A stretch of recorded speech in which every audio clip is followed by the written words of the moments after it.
Hello po mga kapit lover. Ako po si Nala. Lalambing po ako sa aking mami. Nagpapapansin po ako kung papansinin po niya ako. Kasi po hindi po ako sanay nakalbo. Dahil po ako ay nakalbo. Papapansin po ako dahil hindi naman niya ako pinapansin. Hindi po siya nakukuha sa tingin. Kanina pa po ako nakatitig sa kanya. Ako po ay nagbaka sakali man lang, lalapitan man lang ako. Kaso nga lang po, hindi ako nilalapitan mga ka-fit lover. Kaya po wala po akong choice nito kung hindi ako po ang lalapit sa aking nanay para man lang mahimas ang aking kalbo. Kahit anong titig ko po sa kanya, hindi talaga niya ako nilalapitan. Kaya ako ito ngayon, ako na po ang lalapit at nangangalabit sa kanyang braso para man lang ako mapapansin. Kasi hindi niya ako pinapansin. Ayan po, nahihimas na po niya ako. Kasi po, nagpapapansin na po ako sa kanya. Afraid talaga ang mami ko.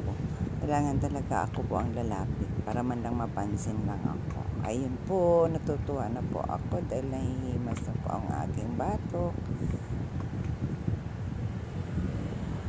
Kasalukuyan po yan, nagbabantay po kami ng tindahan dahil panggabi po kami.